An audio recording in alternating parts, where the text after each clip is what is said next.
Hello, I am Natalia Llaga from Vocal Europe. Today in Vocalcast, it is my pleasure to be joined by Mrs. Marta Barandiy, founder of the non-profit organization Promote Ukraine. Ms. Barandiy also gives lectures and writes articles concerning international conflict resolution, sovereignty in international law, international terrorism, information war, and Russian aggression on Ukraine and Europe. Hello, thank you for joining us. Hello. So let's start with our first question. Pro-EU reforms have been taking place in Ukraine the last years. Could you give us your opinion on the purpose of these reforms, as well as how easy or hard their implementation is? Is there any specific sector in which the Ukrainian government should pay more attention to? Right. Thank you for having me here. Thank you for the question. The purpose of the reforms is to make Ukraine closer to Europe, as Europeanization of Ukraine and transparency. It was the purpose of Euromaidan actually to make government accountable, to make everything what is happening in Ukraine more transparent.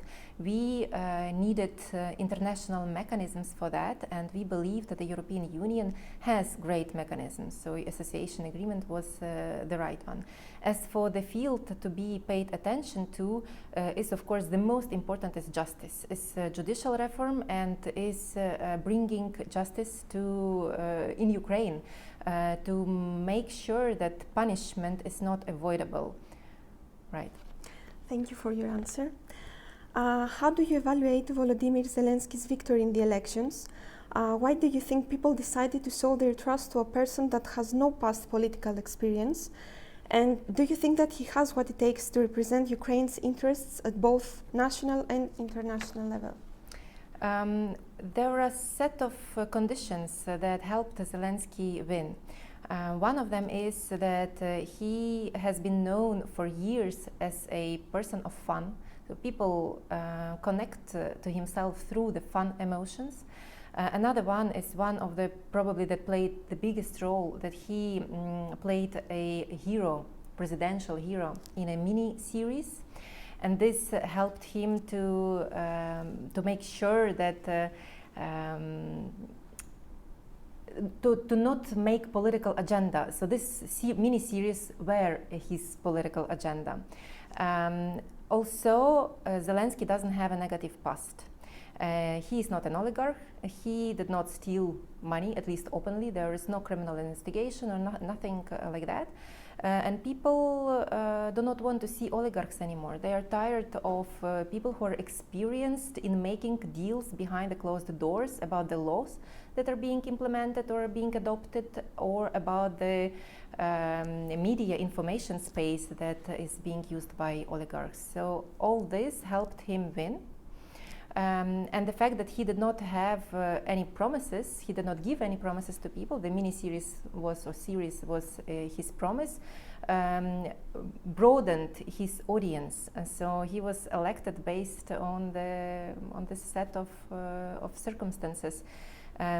One more thing, people were not satisfied with the situation, with the current situation, so they had to look for a change, and he was a change for them. I see. The EU has decided to extend the sanctions against Russia over Ukraine crisis for another 6 months. What is your opinion on the sanctions, and to what extent do you believe that they will affect the EU and Russian relations in the long run? Well, I believe that sanctions have not been that effective as they could have been if there were no double standards in the EU itself. From the very beginning, the sanctions were not implemented quickly. They took time, one by one, so Russia could adopt to the situation, and this, by adopting to the situation, Russia was looking for collaborators in Europe who could help lobby its interests.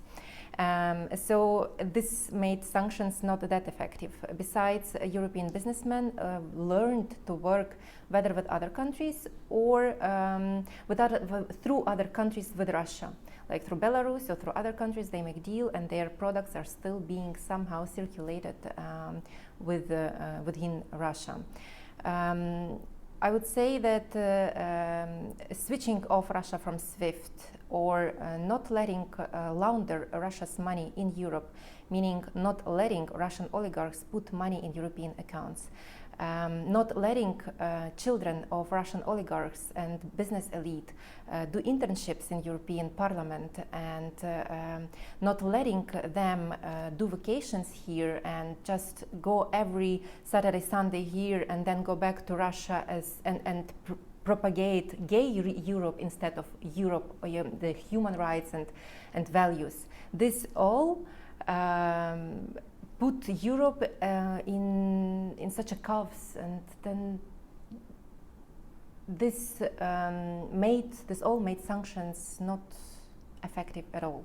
So I do not believe that it will work now.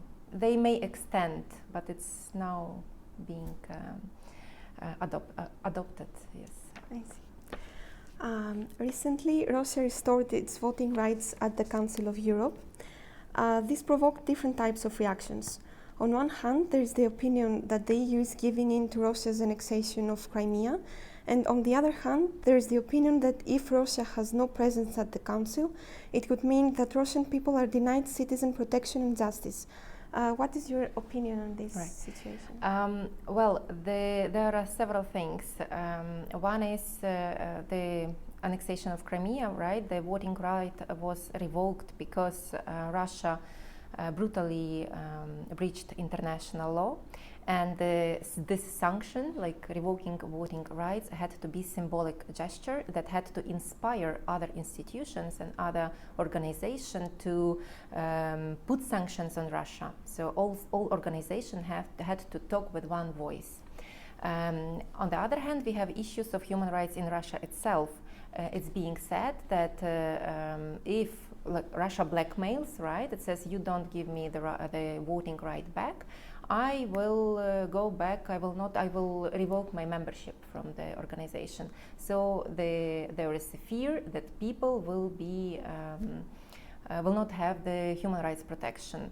But it has to be noted that all or majority of the decision of the European Court of Human Rights are not being implemented in terms of change of law or change of situation. Russia pays compensation. In majority of cases, Russia pays compensation to people who suffered human rights abuses.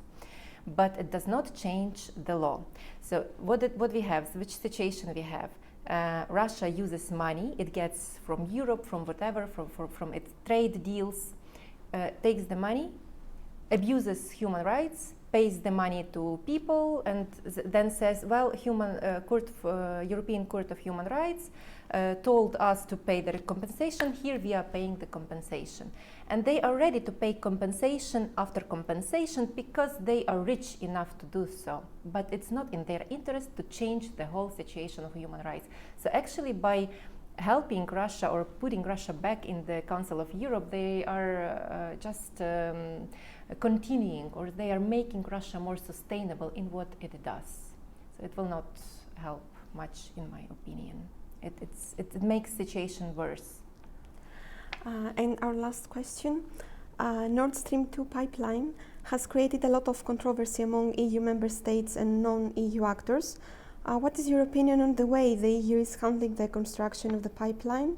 And how do you think Ukraine should handle this situation as a transit country? Well, I believe that Ukraine communicates very clearly on its goals about the pipe, about Nord Stream 2. European Union also does. There is a clear stand of European Union on it. It's the only that European Union doesn't have the mechanism to implement its vision to the national state like Germany, right?